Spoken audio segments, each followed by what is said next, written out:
And good evening, everyone. You should be hearing me here at the new long-term planning webinar. My name is Francis Wade, and I'm with Framework Consulting. We're one of the hosts of the activity tonight. And tonight, as you probably know, we have three very special guests, Christy, Douglas Lorraine, and we also have Graham Robinson.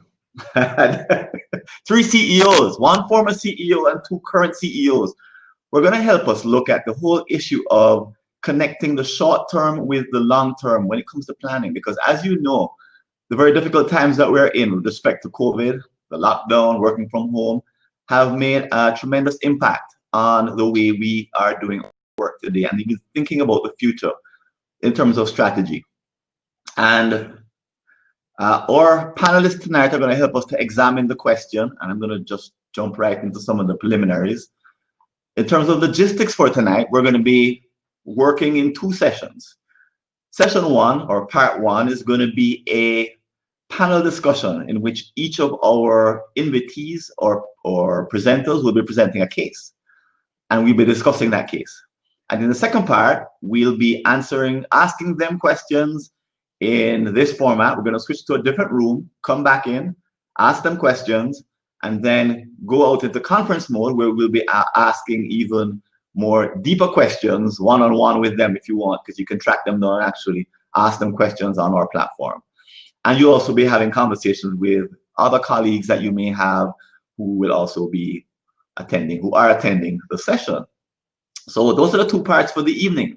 First part goes for 70 minutes, second part goes for 45 minutes. But let me just make sure that you're actually out there. I'm not just talking to myself. So if you're there, put something in the chat so that I can see that you are alive and you are hearing me. Are you hearing me? Good evening, everyone. It does seem as if you're hearing me. I'm gonna, Douglas, if you could turn off, you turn off your cam just a minute, and Graham, same thing. Great, great, great. Otherwise, the screen gets through. So, hi, Blondell. Hi, Anna. Hi, Denise. Derek, look at all sorts of folks that I know and I also don't know. And Donna, welcome, everyone. Now, I also want you to check out the Q&A button, which is highlighted in the graphic that you'll see. If you click on the graphic that's on the screen with that woman's face and the arrow that says Q&A, you'll see the picture will expand. But I want you to put a question in the Q&A, just so that I know that you know how to ask questions. So here's how you ask a question. I just put one in. I want to see you put a question in there so that I know you know how to ask a question. Please, someone put in a question. And if you're on YouTube listening in, you won't be able to engage in this feature. But go ahead, someone. Dale has put in a question. How's everybody tonight? Someone else. Because as we're going along, I'm going to be asking you to put in questions. And the best way for me to catch them and answer them is through the Q&A. So go ahead and put a question up in the Q&A. What color is the sky? Great. Okay, so there's 3 questions in the Q&A, and I'm going to move ahead. Great. Okay, so a word from our sponsor this evening. Caribbean Compensation Report is coming out. It's being sponsored by or offered by Mark Rim Human Capital Consulting. That's a firm that is under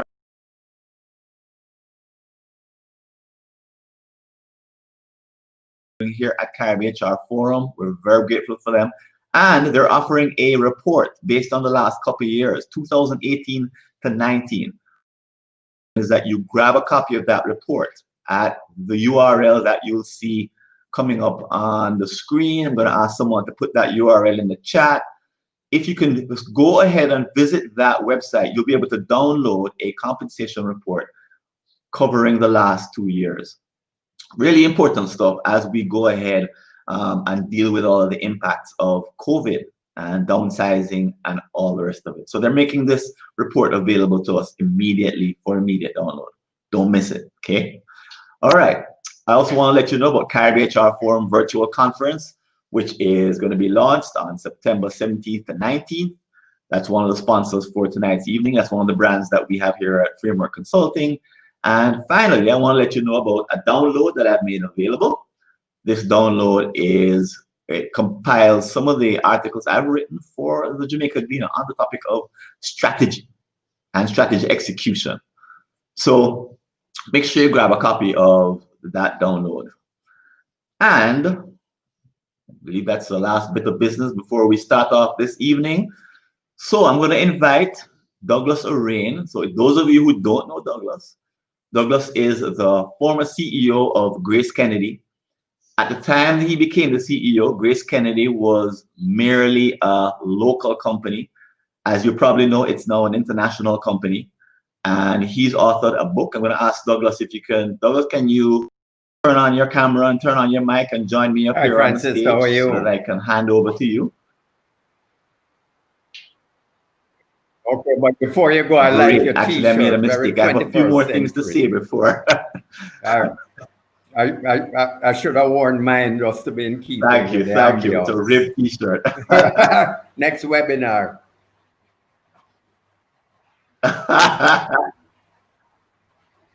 Next time. You're looking warm. Great. I wanted to cover some of the ideas.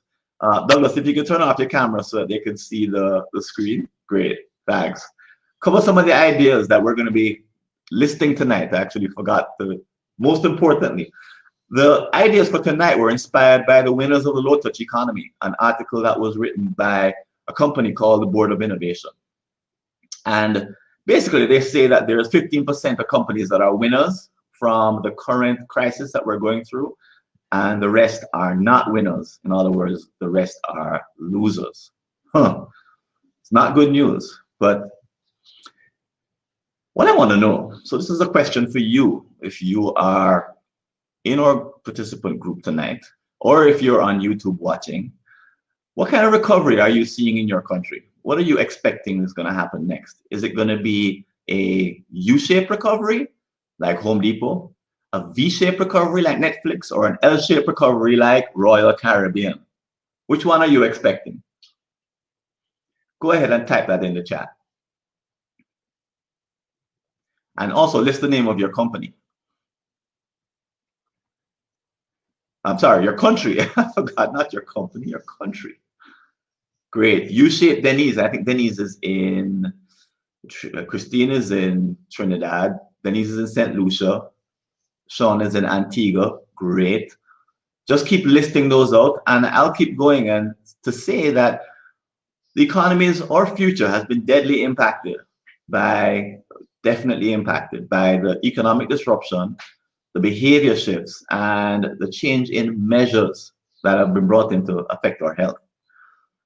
A great low-touch business, as defined by this report, is one that will have very few low-touch interactions. Very many low-touch interactions.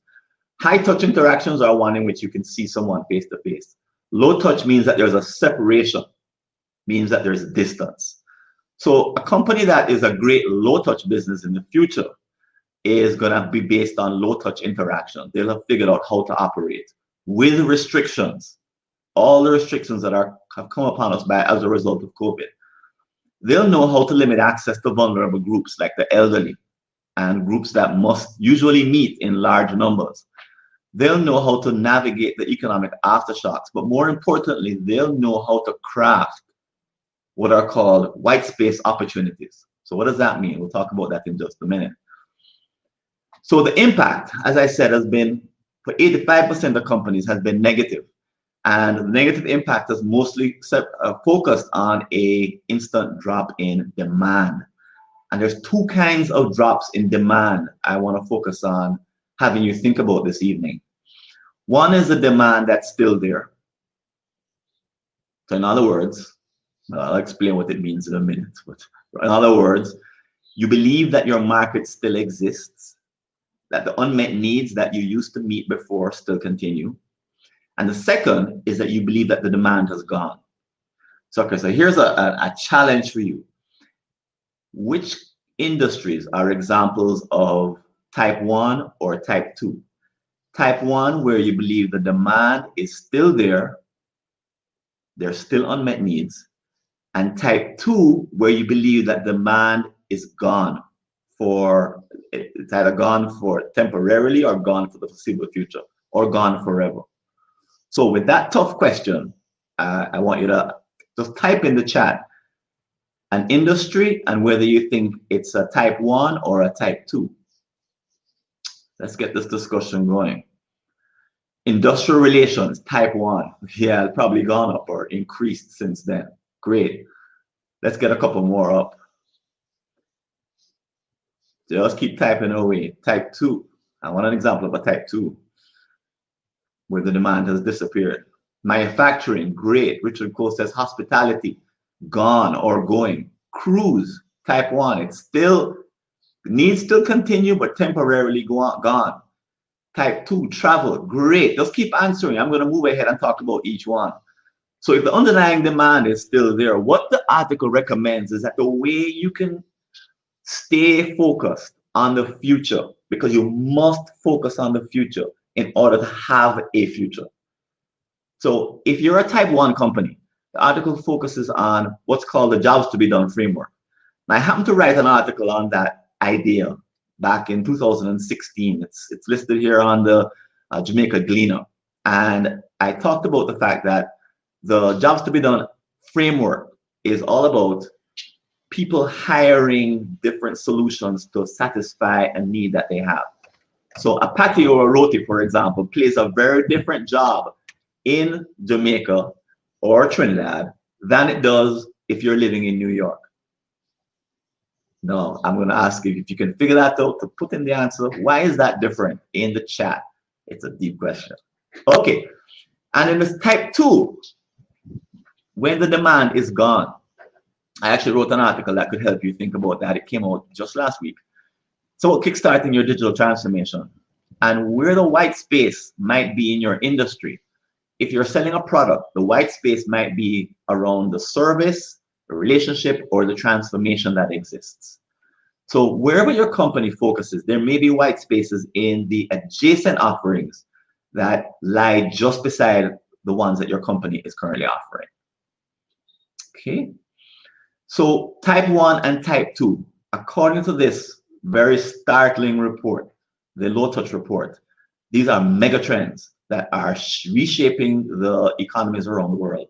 And think about the long term and the short term, you've got to balance the need to stay in business today and take care of your cash flow with a view to, am I going to have a business in 5 years, in 1 year, 2 years, 5 years? And you've got to compensate for these trends. So tonight is all about balancing short-term and long-term planning. And I'm going to invite Douglas to come up. Douglas, could you turn on your camera and join us here and take us through one of the absolute best business cases of long-term planning that the Caribbean has ever seen. Douglas, are you there? Great. I'm going to turn off my microphone and turn off my camera. Thank you, everybody. It sounds very silent. I hope you're hearing me. And if you're not, I know that Francis will let me know either online through Remo or by WhatsApp. He's been WhatsApping me constantly for the last 3 days. Great to have you all here. By the way, Francis, where is my timer? You and I are productivity missionaries and time is important. So reminding you to put it up because I have 8 minutes to go. Okay, I'm going to set the scenario. I retired as chairman and CEO of Grace Kennedy, as CEO in 2011, as chairman 2014. So I've been out of the corporate world now since then. In 1981, I joined Grace Kennedy. It was a very, very different a time in the history of our country and also of me. I was in my mid-30s at the time. I worked my way up and I became the CEO in 1995. But what a time to become CEO, because Jamaica was in turmoil. There was severe adversity. The standard of living of our people generally hadn't increased in the last 10 years. And that was true of the people in Grace Kennedy as well. And I'll give you an example of what was happening. In Grace Kennedy, we would give salary increases at the beginning of the year of 20. And by the end of the year, inflation was 40%. So it was like running up or down escalator. When I became CEO in 95, I said, we can't continue this way. We need to find a different way to function. And as a result of that, I said, what can we do? got together, the senior management and the directors, and we came up with what we call the 2020 vision, what we wanted Grace Kennedy to look like in the year 2020. And I laid it out in a business conference of 300 of our people in January 96 in the conference center. And this is what I actually said at the time to the folks who were there. What we needed to do is to focus on an overarching objective. And the objective was to become a global consumer group which satisfied the needs of our consumers that were unmet at the time, and move from being a domestically oriented conglomerate based in Jamaica. And at the same time, keeping our values of grace we care, caring about our, not only our customers, but our staff and our community, which is one of the defining elements of our company. We came up with 4 drivers. 1, develop our people. 2, move closer to the final consumer. 3, grow international businesses. 4, achieve operational excellence. And I'm going to give you a couple examples. People, what did we focus on? Continuity of leadership. In other words, if somebody didn't perform or they left, migrated, we had 3 other people available to move into that slot. Consumer, how did we get closer to the consumer? Own and build our own brands. If you go to the Grace Kennedy website, you'll see about 15 or 20 different brands. They're owned by us and we use them worldwide now. International, what did we do differently? Instead of thinking of Jamaica as a country of 2.5 million people, we thought of Jamaica as 4.5 million people, 2.5 million here and 2 million in the Jamaican diaspora. But here is the good news. The 2 million per capita earn 8 times as much as the Jamaicans here in Jamaica. So when we looked at that market, we said, well, this is incredible. It's a huge market. And then we could double that, because if we included English-speaking Caribbeans from the islands that surround us, both in here in the Caribbean, but also in the diaspora in North America and Europe, then we ended up with a population of about 9 million English-speaking Caribbean people to service. Operational excellence. We set a goal, double the productivity of every employee from Ralph to Rupert by the year 2000, in 5 years' time. Who was Ralph? The chairman of the board at the time. My boss, executive chairman. Who was Rupert? He was one of the messengers. And people said, it's crazy. You don't know, us Jamaicans lazy. I said, that's absolute nonsense. I don't believe that. What we need is to engage our people. Folks, it worked. We actually doubled productivity in 5 years. And people couldn't believe it. They said, how did you do it? Well, the way we did it is as follows. We shared what we're doing with every single individual in the company. But in addition to that, we said it benefits you because your standard of living is going to increase when we do this. In other words, a rising tide lifts all boats. And so I'm going to give you some base numbers as to where we were in 1995. And then I really want to ask for some questions. And I'll tell you the kind of question I'm going to ask in about a minute. In 1995, our revenues were about $300 million US. Our profit after tax was about $10 million US. Our market value was 36 million US dollars. And our PE ratio on the Jamaica Stock Exchange, wait for this number, was 3.4. So that's almost unheard of, but it shows you how turbulent the environment was in Jamaica at this time. And therefore, it's not unlike what we face today. It's also a different type of turbulence, and we got through it. So here's my question to you. Having got up on that platform at the business conference and laid out what I just said, what if you were Douglas Orane, would you do next as the group CEO at that time in order to execute on what I just said? What would be the top priority that you would give? I'm going to give you a couple questions that were asked of me when I sat down at the business conference. The first question, I'll never forget it. A manager got up, he says, well, Doug, that's all well and good, but isn't 25 years too far into the future to plan? I said, no, but I'd like to hear how you would answer that one. And then the other one was people said, you have laid out so many things. Which one are we to focus on? So, folks, you are Douglas Arrain. It's 1996, January. Francis may have a photograph of me at the time that he can put up if he looks at the photos I sent him earlier. And what would you do next? And I'd like to hear what your questions or answers would be on that topic. Francis? Great, thanks, Douglas. I'm going to invite Christine and Graham to join us so that we can discuss the very interesting case of the 25-year goals that GK set. So here's Graham and Christine. Let's see if we get her up. All right, we'll go ahead and wait for Christine in the meantime. Graham, questions and comments for Douglas. Well, I think it was supremely inspirational, quite frankly.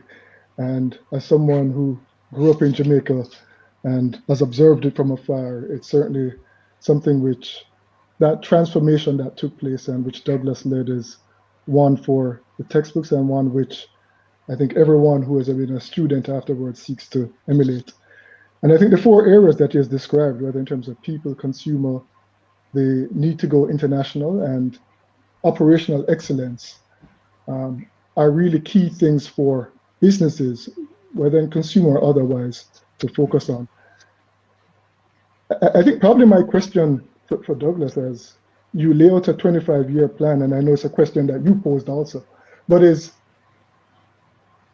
as you went through it, how did you manage the inevitable of balance in the near term and the short and the long term to keep the vision on the 25-year plan, yet at the same time, the focus on the near-term objectives of hitting the monthly and quarterly goals, which I think is a challenge that is the perennial challenge that executives have in this position.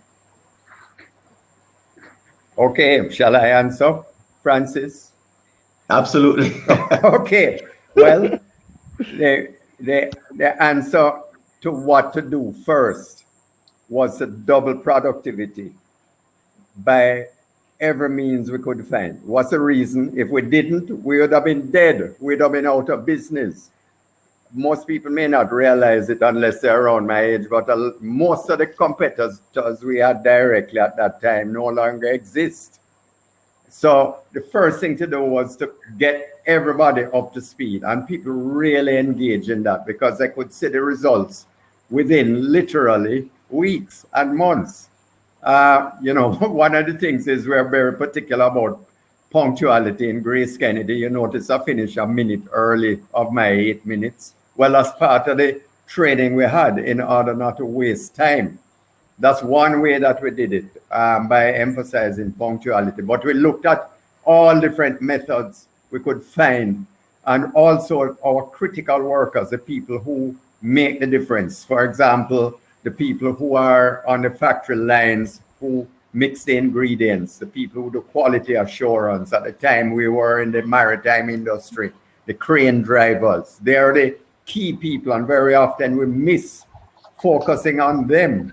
That's why one of my hobbies is to walk around and just rap with everybody I can find in the factory or in the supermarket or wherever.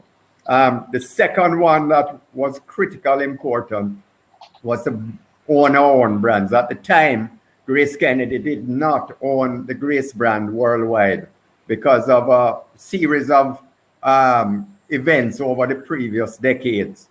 So one of the things we focus on is by 1997, we bought the Grace own brand rights, intellectual property rights worldwide, so that we could build on a platform that we own. And so we launched the Grace brand, relaunched the Grace brand with a theme, New Face of Grace in 97. And we have been building on that ever since. We now export to over 30 countries. But you have no idea how proud our Jamaican employees were to see our products going out to all these different countries. And it continues today that we get that response. So there are simple things that leaders can do to get followers to follow. But the most important thing is to put yourself in their shoes and say what's most important to them. No, you could say, well, 25 years is a long time. Yeah, when he asked me that question, of course it is. But it's like sailing a ship. You have a vision. You want to get across the ocean. You may not know exactly where you're going to end up, but you know the general direction, and you change course as events change. So later on, I'm going to give you some examples of where we are today as of 2020, which here we are 25 years later. And it's not me executing on the 2020 vision. It's my successor, Don Webby. And that's why succession planning, training the younger generation to get engaged early is so critical. It's essential for effective execution of your strategies over the long term. Long answer for a short question.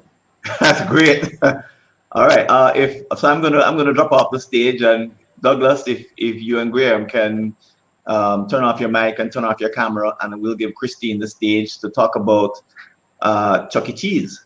So Christine Thompson is from Trinidad, and she's the CEO of Cabo St. Lucia, the former CEO of Sunshine Snacks, and she's also the founder of the Chuck E. Cheese franchise in Trinidad.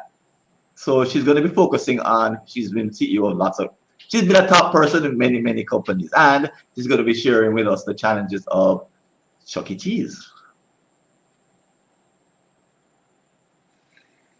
Thank you, Francis, and good evening, everyone. I hope you're hearing me. I guess you'll let me know if you're not.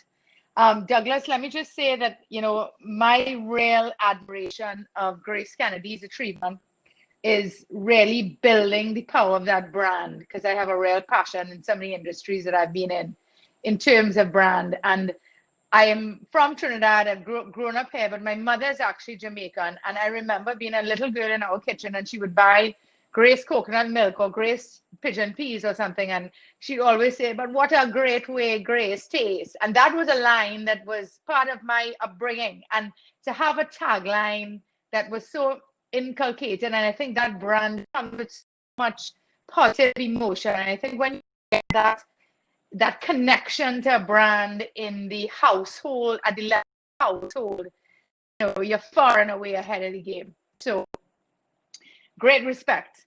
I picked Chuck E. Cheese because the challenge is real. Chuck E. Cheese is a kids entertainment concept. I'm not sure how many of you would be aware of it, but it's basically a sort of arcade type concept for kids ages 2 to 12 generally, and there's also it's famous for its pizza, so restaurants and entertainment.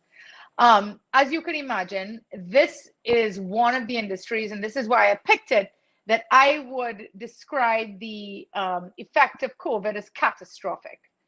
The fundamentals of this business are basically social gathering. It's getting kids together. For example, birthday parties are a big part of our business. And it's definitely in the area of discretionary spend.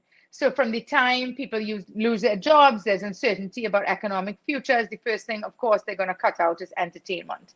However, someone in the chat said, I still believe that entertainment and social interaction among kids in particular remains one of those Haslow needs that is going to is universal and is lasting. The question is how we do that. So our doors were closed from mid-March to mid-June, and upon reopening, we were probably 85% down, gradually recovered each week. And then Trinidad and Tobago has had a fabulous record of COVID management as of last week. That started to unravel a little bit, and we started community spread very clearly. And what we're finding is that fair is trumping any proposition. We have a deal right now where people can come and buy play packages and get free pizza, and we're still having a challenge driving foot traffic just because you're dealing with that emotion of parents being just absolutely, scared of what's going on. However, I think, as in any crisis, the key is to focus on core brand principles. And I think Grace would understand that really clearly. Number one, we have to stay very close to our consumers. So we would survey our guests on a regular basis to say, okay, how are you feeling? What's the sentiment like? What's worrying you? What's not? What would make you more likely to come in? And I think that's really clear. That's really important to keep on top of that. We put out a safety video. So completely new operating protocols, the temperature testing, the sanitizing, the every other table being marked off, every other game being cordoned off, and having that cleanliness and constant sanitization being very visible to the guest. Because what you want in this environment is that this brand now stands out as that trusted safety best practice type operation, because that's what's going to allow us to win. We always said at Chuck E. Cheese, focus on what's inside those four walls. We can only really execute on what we can control and do that the best you can, and kind of basically forget about what's happening on the outside that's not controllable. We also went into, well, of course, continuing a social media presence, staying relevant, staying connected to the consumer. Again, that relationship that is so key. And we started to produce branded pizza and sold it into supermarkets, which was never done before. Apart from, making a little extra change on the cash flow on the pizza, it was more about keeping the brand top of mind into the kitchens of parents and families in the island. Next slide, Francis. So of course we have some real short-term imperatives that have to be the major focus of what we do. Number one, as again, focus on brand. What we say, pump up the magic. Let people come in that door and just have, the most mind-blowing experience that they could possibly get. Operational excellence in this time is key. As I said, some simple operating protocols, which is just, pretty familiar to all of us. Very importantly, restructuring of the P&L. We, I think, in a fairly unprecedented way, converted almost all our costs to variable costs, percentage of revenue, including our rent, our common area maintenance charges, which is something that was very, not very common in the market. So we are now at a percentage of revenue. If I sell $100,000, if I sell $1 million, I'm going to pay rent based on that performance. And that is key for us to survive. Business school day course 101, cash is king. Razor sharp focus on cash flow management. So putting payables on a plan, haircuts where available, moratoriums on debt service, shoring up the excess liquidity we need to ride the wave. And of course, just basically trying to manage every single cent that goes out of the door. Marketing, real focus on value. We need to look at the customer proposition and what's working for them. And then, however, must keep a focus, a very keen eye on the long term. Next slide, please, Francis. So what does that mean? Basically, you have a shrinking, let's assume that we have a shrinking market. What we want to do is to dominate, get more share, and basically drive the competitor or any other competitor out of the market. How do we do that? We launched a unique concept called All You Can Play, where it's a technology-driven solution, which is very difficult to keep that CapEx going in this time. But we got to keep focusing on what's unique and differentiable. So now you can do sort of an all-inclusive concept. And a real pain point for the customer was, how much am I going to spend? How much are these kids going to, drain out of my wallet? And having that all-inclusive concept, just like a sandals concept, took that stress away from, what was going to be the bill at the end of the day, which of course in this time is a key focus of parents. Diversifying to new markets. Yes, we didn't have the capital to now go into Jamaica and Suriname, but we were able to shore up letters of intent so that when the time is right, we can move on that. Other ways to add value to your business, new channels, adjacent industries, use of technology to basically build loyalty programs, and get more basically the flywheel off of your communication program with your customers. And then finally, strategically drive your cost structure down. So where things that might have been more difficult in the short term become very important in long term. For example, shrinking your footprint. This is no longer 14,000 square foot store. It's probably more like a 10,000, etc. And really using that time to strategically change how we compete. I know I'm out of time. Happy to take any questions. Great. Thanks, Christine. I'm going to invite Douglas and Graham to join me. But before that, a question I have is that you're a classical business, or you've been high touch and you now need to transition to being low touch. Do you think, as you look at the trajectory of business, of revenue, that eventually your revenue will exceed your fixed costs? Do you think that you'll win in 5 years' time if, for example, we're still distancing and no vaccine is found? Or do they have to find a vaccine for you to be profitable at some point? Tough question, I know. Tough question. I think we can break even without a vaccine, but I think the profitability in a real sense comes back with a vaccine. Right. It's just one of those industries. Right, because the vaccine would allow the children to interact with each other in a high-touch way, correct? Correct. Unless people just get very accustomed to it and we have some sort of herd immunity, etc. So. Right. Wow. So there's probably, I've asked this question of other strategic planning groups. What year do you expect a vaccine to come in? And not asking you in particular, but this is one I asked rhetorically, but I asked them, is it 2 years from now? And how does the plan pivot around that date? And in our case, it wouldn't be the date that a vaccine is ready, but the date that a vaccine is actually put into our bodies here in the Caribbean, which is not the same as it being available. So I've asked the question several times. But anyway, let me turn it over to Douglas and Graham. Comments, questions? Okay, can I go first? Are you hearing me, Christine? I am. Well, first, I agree with you. All costs can be made variable.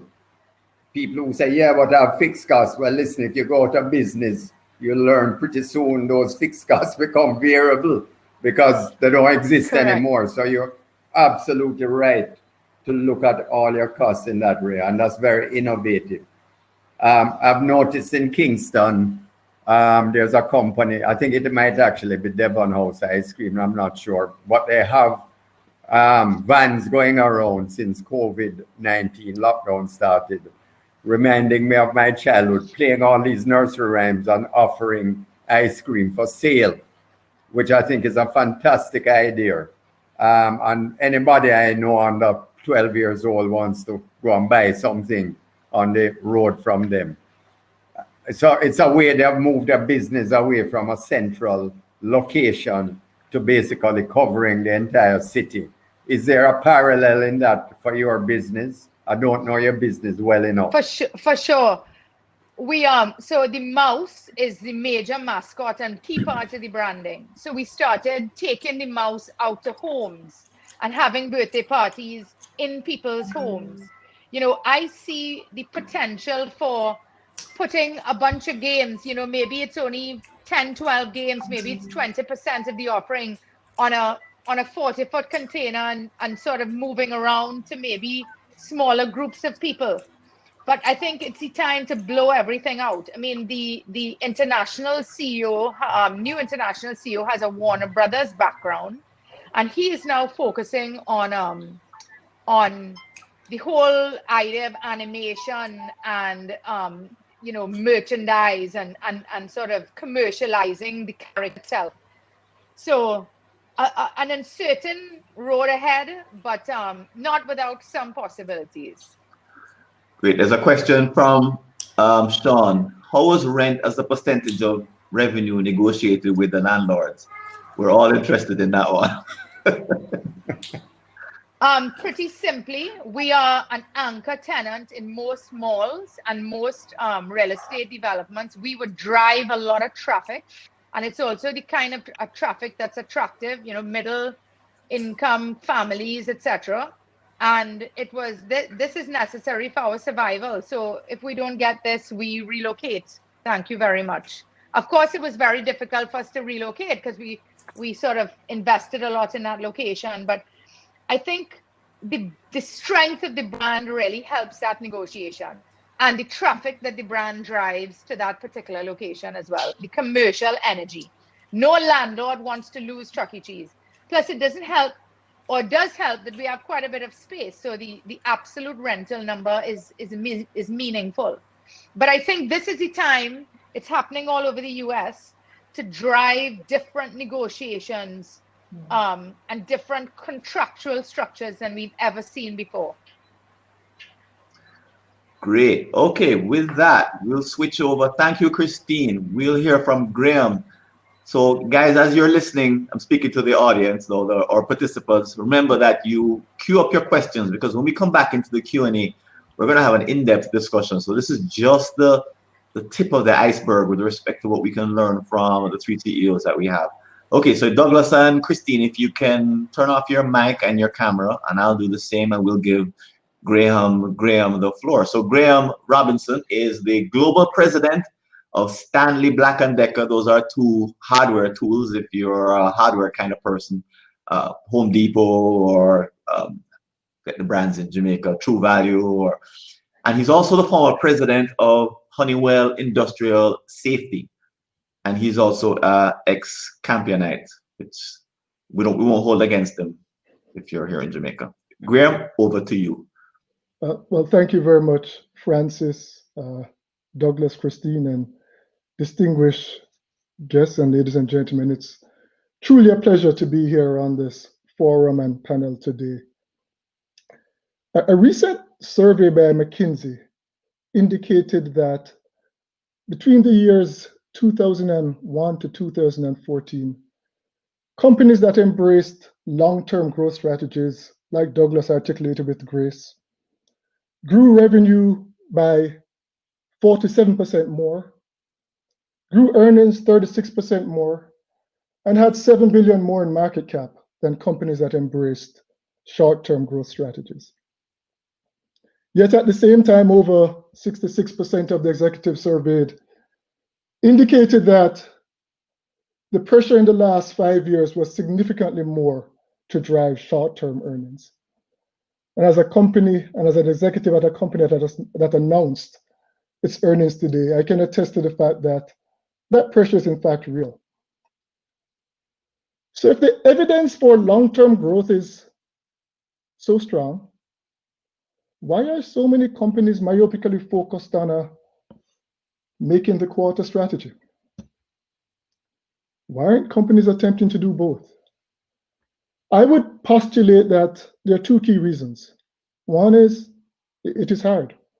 It is bloody hard, and requires an analytical and intellectual rigor that not everyone is willing to dedicate. Number two, we have convinced ourselves that planning for growth today and tomorrow are mutually exclusive, and that the only way we invest in long-term growth is by sacrificing short-term growth. And as leaders, we must do both. And I recall what my previous ex-chairman at Honeywell said, which is the most significant job of a leader and the most important job is to do two seemingly inconceivable or two seemingly conflicting things at the same time. So in the next 5 minutes, I will describe how I've gone about planning for today, tomorrow, and the future in the business that I started to lead at Stanley Black & Decker 120 days ago, after starting at Stanley Black & Decker only 120 days ago. So 16 weeks ago, I started at Stanley Black & Decker in what can only be described as challenging times. We had depressed end markets, with our end markets down 30 to 50%. I started remotely, I worked remotely, and I never met anyone on my team. And to this day, I have not met anyone on my team. I was leading and forming a new division, the industrial division. So I had two objectives. One, which was meeting our near-term constraints which is the quarter. And then secondly, planting the seeds for long-term growth. So in my first 100 days, I focused on 3 key elements.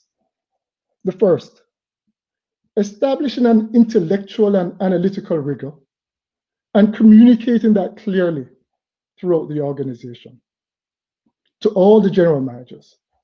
And at the same time, put in place a plan for today, tomorrow, and the future. And as you can imagine, that plan had 3 elements. The first element for today focused on really utilizing the 80-20 principle, or the Pareto principle, which discovered in the 19th century by Alfred Pareto, is as relevant today as any point in time, and probably one of the more illuminating ways to drive value in an organization by focusing on that 80%, which is driven from the 20%. The second element in terms of planning for tomorrow was focused on driving growth in adjacencies and innovation. With significant exposure to the end markets of oil and gas, aerospace, and automotive, it was critical that we pivot and pivot quickly to new end markets. And for the future, the third element was about transforming the business from a products-based business to a services, solutions, and recurring-based business, and really forming and starting the Stanley Industrial Services division, which I did. So with a clear plan of what we do today, tomorrow, and the future, and a clear articulation as to the need for intellectual rigor to get there, the second task is aligning the organization to get there. And in that context, it was critical to transform the organization for cost and growth. Again, the 2 seemingly conflicting things at the same time. And to do that, I did 3 things. One was maximizing the span for each manager and reducing the number of layers. And this is a tried and true principle in terms of spans and layers. But at this particular time with COVID-19, it is no more relevant than any time before. Because if I can start and run a $3 billion business without meeting anyone on my team face to face, the traditional boundaries have been broken down, and the traditional spans and layers have been flattened, and allows you to do things differently. The second was a ruthless focus on 80-20 prioritization. What was important? What is important? Focusing on the critical few. And the third is using more functions to drive growth. And for those that are part of a matrix organization or a functional organization, this is another byproduct of COVID-19, where the importance of functions is never as critical as any time before. The third element was investing for growth, putting in place with the plan for today, tomorrow, and the future. It was critical to invest in the key areas, but also protect the growth in those key areas.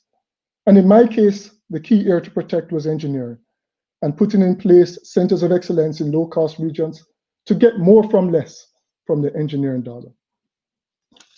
So in summary and conclusion, I really hope that the example I gave of planning for today, tomorrow, and the future, it is hard, but it is absolutely critical.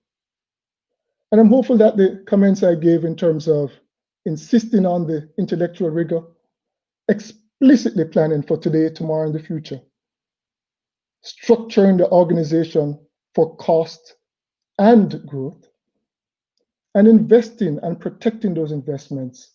While the specifics may be different for your business, you can find equally as rewarding and illuminating. But if you don't believe me, lastly, I encourage you to remember the old Chinese proverb, which stated that the best time to plant a tree was 20 years ago. And the second best time is today. So go out and plant your tree. Thank you. Great, Graham. I'm going to invite Christine and Douglas to join us. And there's a question on the floor. Large companies do a lot of pandemic planning. And this is coming from, looks like Steve Miller, but over on YouTube, I think. And he says a company he was with did a lot of planning, pandemic planning after Ebola. How much war gaming? I guess this is geared towards all three of our panelists. How much war gaming did our companies doing prior to COVID? Did they do a scenario generation kind of what happens if this thing hits? Or has it been just a case of being caught unawares? Interesting question. Well, I speak for the cases at Stanley Black & Decker and at Honeywell, where I was running businesses before. Certainly, we're engaged in planning and scenario planning and thinking about potential alternatives for the future. We have a pretty sophisticated what we call STRAP or STRAT process, which looks ahead the next 3 to 5 years and has scenarios for what takes place. But like most companies, predicting and reacting to something of this scale is at a different level than what we've seen before. And in this case, while there can be plans, the need for agility, the need for speed, the need to react in a manner which has been different before is as critical now as ever before. So while we certainly had plans before, those plans were accelerated. Those plans were revised in certain cases, and they were pivoted towards areas which drove near-term growth, and yet at the same time planted those seeds for long-term growth.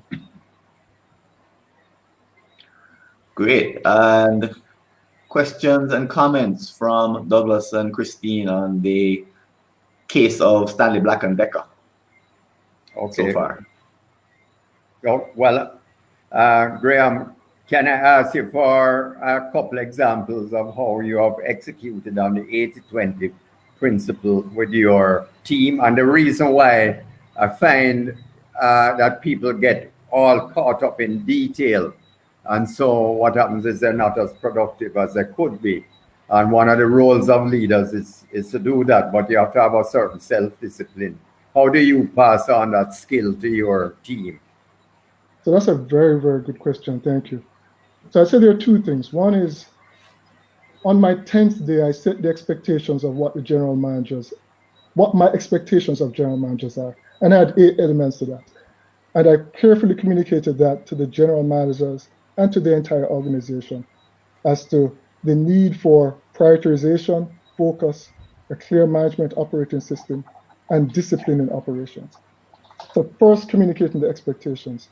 The second element, though, was really developing a bit of a framework, and I call it the 80-20 operating system, which really, because your point is absolutely right. It is very, very easy to get caught in the details without seeing the bigger picture. And without a framework to help to guide you through it, you're going to get into the weeds. And you're going to be at the 100-foot level and you don't see the 1,000-foot level. So one of the things which I did was put in place an operating system which really focuses on what are the key elements to look at. How do you go about assessing what's in that 20 and 80? How do you determine what's the 80% driving the 80% of revenue and your 20%? And don't boil the ocean. Don't try to solve everything at the same time. Focus on revenue first, then focus on margins, and then determine how that flows through the organization afterwards. So really being somewhat intentional in terms of what you do, but more importantly, what you don't do, and helping to guide that through the organization. Because at times like this, we all have to do more with less. And I found the framework to be a really powerful way of getting that, as long as you can focus the organization on what really are those key steps to start with. And I did that by focusing primarily on revenue first, in terms of the 80-20, and then the second step was OI, and then carefully eliminating those things which didn't add value in that context. Graham, I have a question for you. I'm assuming that you report to a board of directors or some sort of shareholder group, right? And how supportive are they in practice of sacrifices to short-term performance and earnings? Because I have found that to be a particular challenge. So if I meet with the board and I line out the R&D pipeline, you know, we're going to, for example, in my time at Sunshine Snacks, we have a whole better for you line of snacks. We start to think about sustainable oils because, of course, all these Gen Z, you know, talk about palmolive killing orangutans and so on. And then you start to talk about, you know, the sunflower oils and so on. And it all is, nobody can disagree with that.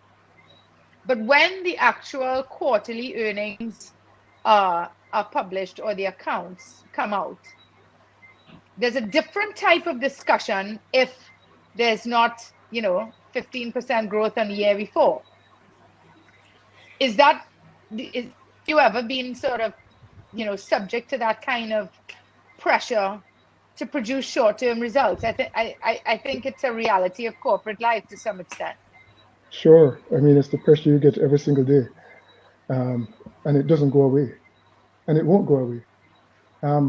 But our job as leaders is to determine how to manage those two conflicting things. The need to get the short-term results and at the same time pivot the organization and plant the seeds for long-term growth. And what I've found effective in that regard is being very, very intentional on what you're doing and why you're doing it. So you're being intentional about having focus on what you're doing to maximize your short-term results, but at the same time being intentional about what you're doing to plant the seeds for tomorrow.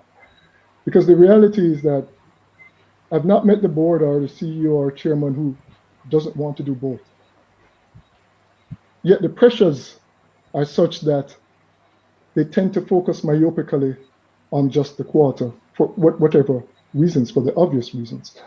But the necessity to have the planning in place from today and explicitly communicating how you're doing it, to say, this is being done to drive our near-term results. This is where I am intentionally carving out and planting the seeds for the future. And this is where I'm investing to drive growth. But doing it in a manner where you attempt to achieve both, where you attempt to optimize your cost structure at the same time, doing it in a manner which is intelligent and thoughtful to have those seeds that are necessary for the long run. And I don't portend that it's easy. I don't portend that.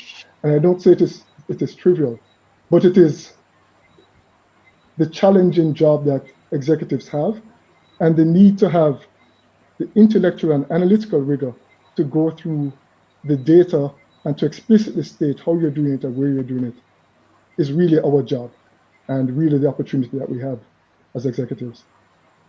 Correct.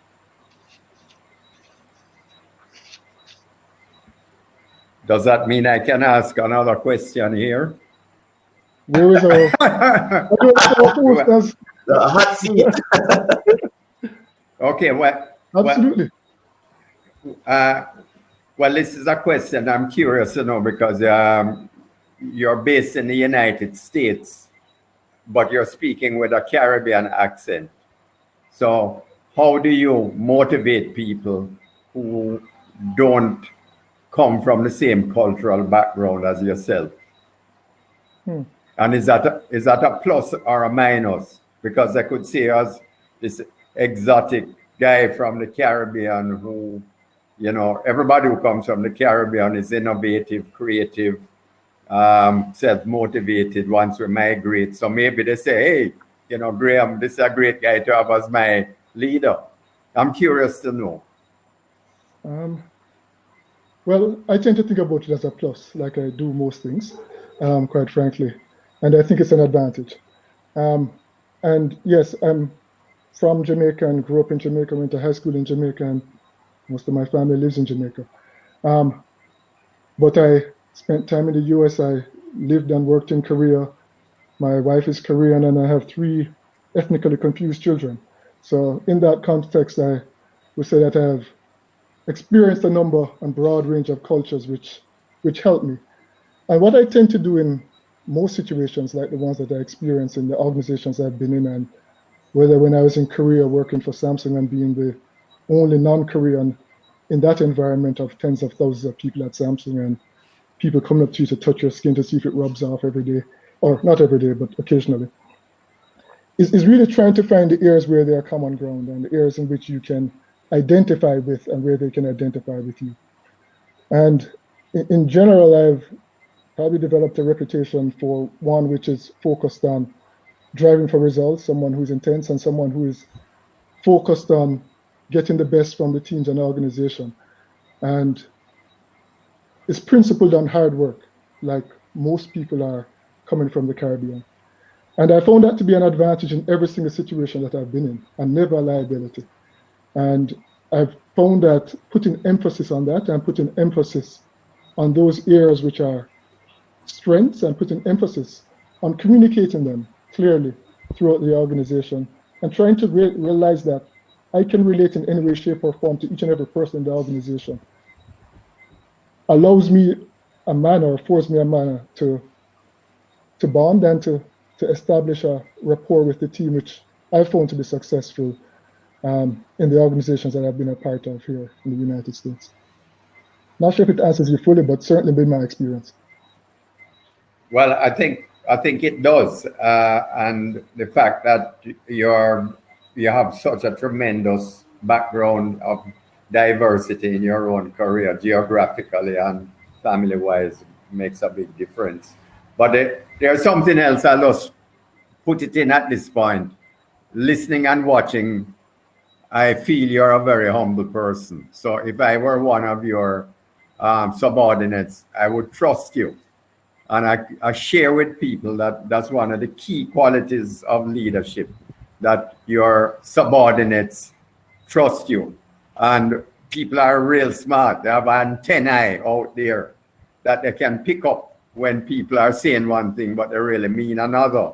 And it's something that us leaders really need to think through, especially in this time of crisis, that we're honest with people and let them know exactly how we feel, what the options are, even if they're not rosy, and say, here's what we're going to come out of it. In other words, prepare for the worst, but hope for the best.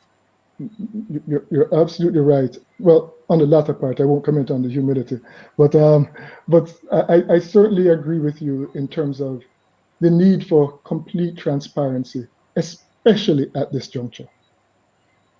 Because the solutions and the decisions that we have to make as leaders at this point, you're kind of choosing between two bad options, which is the least worst option, quite frankly, especially when you're talking about affecting people's lives. And the need to, the point you raised, Christine, in terms of balancing both the near term and the long term, and doing that in a manner where you preserve and maintain people's dignity, and at the same time chart what is best for the company, is certainly a challenge and the opportunity that we face on a day-to-day basis.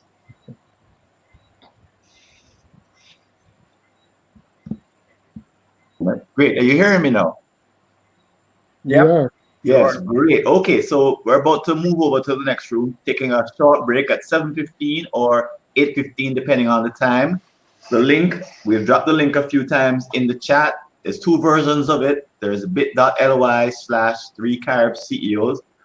The first question we're going to ask when we come back is from the floor. It's how do you convince your key stakeholders that planning 5 and 10 years into the future is absolutely the right thing to do, even in all these uncertain times? So guys, I'm going to throw that question at you when we come back at 15 minutes past the hour. So if you're listening, just click on that link that I've put up in the chat, and it'll take you to the new room. It'll open at 7:15 sharp, so it's just a few minutes time. So we're going to be booted out of this room in just a minute.